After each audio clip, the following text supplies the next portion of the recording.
Yo, good morning, good morning. Well, I guess it's noon now.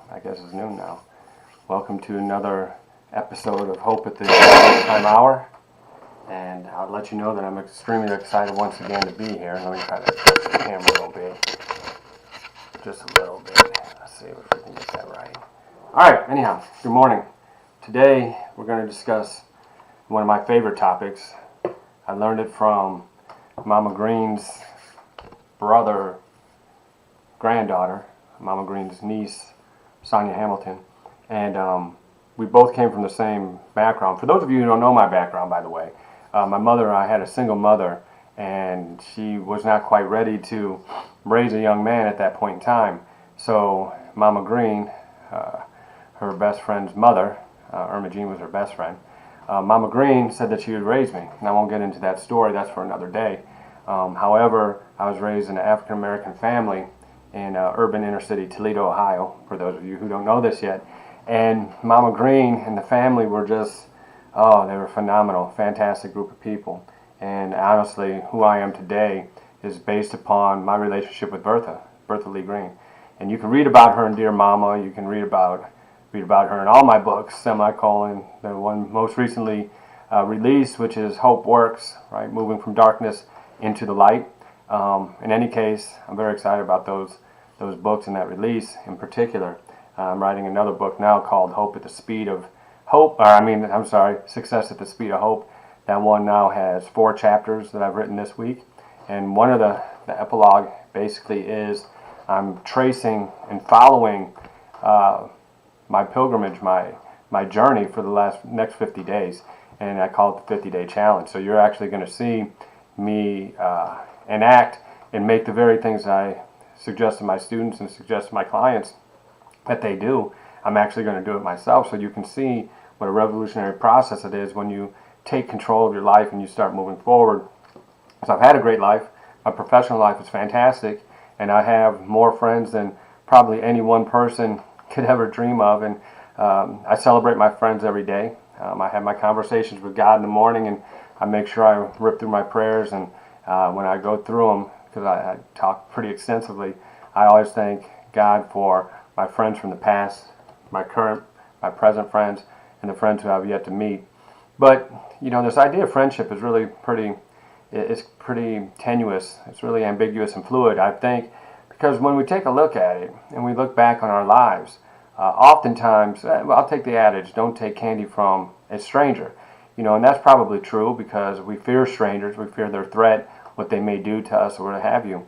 But if you take a look at crime statistics, the persons that are most likely to hurt our children are people from the family and people who are friends. They're not strangers at a shopping market. It happens, I know, but in terms of the rate, it's much more likely you're going to be harmed by someone you know. And then we take a look at friendship patterns in particular. And friendship patterns to me, if you reflect, and I go back, 54 years at this time, and I think about the persons that probably have had the greatest and the worst impact on me were probably friends, and I take a look at, what is the implication of that, us fearing strangers all the time, us creating boundaries between us and strangers, which I understand that you have to have, you have to be concerned, you have to pay attention, but you also have to be pay attention to and be concerned with the people that you know. And in fact, the reason I started talking about Mama Green and Sonia was because Sonia's grandfather, Mama Green's brother, we called him Uncle Arrell, they called him grandfather. His name is Robert Lee, and he grew up in Arkansas with Bertha. Well, he had this saying, and his saying was, don't let any crabs into your bucket. And this idea of crabs in a bucket, what does that mean? He said, look, Sonia, baby, if you put a bucket of crabs in front of you, you never have to put a lid on the top of the bucket, because whenever a crab tries to crawl out of that bucket and they reach the top, another crab is certainly going to pull them back down into the water. So no matter how open the escape to freedom is, there's always going to be another crab that's going to bring you down, right? And so as long as there's crabs in your bucket, you have to be very selective as to who you let into your network. Because when you reflect back on it, and I reflect back on it all the time, the people who have lifted us up, the people who have not lifted us up, oftentimes it's the people we know less than the people we know more. There's an author, his name is Granovetter, Granovetter. And he said there is strength in our loose relationships, in our loose networks. In other words, people who may be strangers or just a little bit less than strangers, they may in fact be the ones that will carry you to a higher level. One, they're trying to create credibility, and oftentimes the people who are closest to us are the ones that bring us down. Right? If you think back through your life, one of the things you may notice, if you start thinking about who called you the worst names, who's the one that denigrated your dreams, who's the one that questioned the people that you hung out with, who were the people that said you shouldn't be doing that, who are the people that said that dream is stupid, typically the people that bring us down are the people who are closest to us. Now, I had one incident, which I will not get into detail here, especially in public, because I have put it behind me. However, I had a group of 4 really, really great friends who I'd gone to college with, and they unwittingly, they turned their back on me and tried to have me lose my career. And as it turned out, I was fine and I won. But what was really interesting about it was these were people I confided in. These were people that I thought were my best friends. And as it turned out, they conspired. It was a very complicated situation. They conspired to end my career. And I said, okay, that's fine. And I ended up, prevailing. However, I learned a very valuable lesson. And that is the people you put in your bucket are going to have an impact on your life. So we take a look at, and I use a lot of social network theory, which is a sociological idea that we're all linked together through our linkages, right? Primary, secondary, tertiary linkages. And one of the things we're not very good about is we're not very good about who we put on our team and who we don't. Oftentimes we'll allow people on our team that bring us down rather than putting people on our team who bring us up. What is the nature and notion of domestic violence and dating violence relationships? Usually, by definition, that the person who's harming you is the person that you are closest to. And even though I'm not saying leave, because leaving is a very complicated process, however, the idea that that person was ever put on the team in the first place has to be brought into question. Because usually there's a pattern of how people who end up being the ones that torment you, how they play it out. And the fact is the old proverbial saying, a sheep in wolf's clothing, reverse, the wolf in sheep's clothing. What we have is that kind of thing. Once you establish a relationship and you start to find out what these real characteristics are, then that person tends to try to control. And that's where the issue is. When we get real close to people and they're fearful that we may leave, they're fearful that we may try to branch out, then they oftentimes try to control us, they denigrate us, they insult us. And consequently, for us to eliminate the conflict, oftentimes what we'll do is we will go ahead and cooperate, or we'll give up a piece of ourselves so that they can go ahead and reduce the amount of stress that they have with us, the conflict and the pain. But, in conflict management, one of the things that we learn immediately is if you're not operating from a collaborative model, which is where each person gives out their interests. Here's what I'm interested in. Here's what I'm interested in. And you work towards each other's interests, right? Then you can find solutions that are going to be suitable for everybody. But when you cooperate, or you, what do they call it? When you give up of yourself so that you can have peace, nobody wins, right? Compromise, that's the word. When you compromise, nobody wins. And the reason is because I have to give up myself and you have to give up yourself so that you can rise up. The better idea is to find those people that you can collaborate with. Bob Proctor, he calls those the mastermind.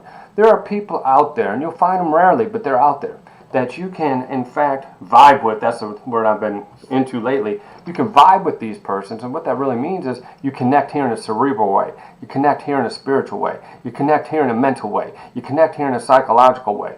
And what your goal should be is to build a team of 5 people. And if these, what you need to do is kick off the crabs. Don't let a crab in your bucket in the first place. And you reserve spots on your first team, right? And just imagine that you're the coach of this team or you're the general manager. Your job really should be to have the 5 greatest all-stars on your team. They should be smarter than you, more talented than you, but they believe in you. And they will pull together their skills, they'll pull together their resources to elevate you. And here's what I love about Nelson Mandela's speech, right? By elevating you, you elevate them. When you shine your light, you consequently give them the light that they can justify the idea that they can rise too. So what you do is you have to build your team. Kick the crabs out of your bucket, because the crabs are there for a specific reason, and that is to bring you down. And my goal is to bring you up. Now, I can't be on everybody's team, but I can certainly be your coach. I can certainly stand by here and cheer. We can come in here every day at noon just for 10, 12 minutes, and we can have this kind of discussion. You're all welcome to hit the comment box if you want. But all I know is this. We spend so much time trying to be surrounded by people that we can say are friends. We go out with them, we drink with them, we eat with them. Alexis, hello, hello. I think I saw your name in one of my emails earlier. But in any case, thank you for joining in. And we go and do these behaviors, and the more we do these off-scale behaviors, the more we do these offline behaviors, the further we are from our own goal. And my job, my perspective is, my desire is for you all to achieve your dream, to achieve your greatness. I want all of you, whether you're a student, a friend, or what have you, to bring hope back into your life. And from that foundation of hope, then you can start to construct a strategy. But no matter what strategy you have, if you have crabs in your bucket, that strategy is going to be worthless. And the reason is, as soon as you start to rise, this is what's going to happen to you as you see yourself succeeding. When you start to succeed, the naysayers are going to come out of the woodwork. And once you start to, once you actually start like monetizing, and once you start getting these connections, now all of a sudden people are going to try to pull you back in. And let me tell you what, the climb to success, the most difficult part is not your ability. That is the easy part. The most difficult part is having people pull you back down. Having people say, you know what, I can't rise up. Why are we going to let them? Come on, let's go get drunk. Let's go ahead and smoke some weed. Let's go ahead and do this. Let's do that. Let's go ahead and be friendly and have fun. But in the meantime, you're losing your aspirations. You're losing your dream. Then one day you wake up, like we talked about yesterday, and you have regret because you never tried. And the reason is you didn't surround yourself with a team that brought you up. So my guess is, my desire is that you make the decision. You make the decision. No crabs in your bucket. If it's a dating relationship and they're a crab, kick them out. If it's a working relationship, they're a crab, kick them out. If it's an organization you work for, it's really hard because we're based upon income, right? Kick them out, right? When you go into an interview, you're interviewing them, baby. They're not interviewing you. You want to make the decision that you're not getting into a bucket of crabs. You want to make sure that this place works for you as much as you work for them. And if not, don't go. And ultimately, I think that all of us should be entrepreneurial in our approach to our greatness. All of us should build a team, and then we should try to be self-employed and own our own business. I think that's the goal. Because anybody who has major wealth in the nation or in the globe has their own business, right? Because they won't fire themselves. And if you continue to build with people who edify you, believe in you, provide you with hope and resources, you'll go as far as hope will take you.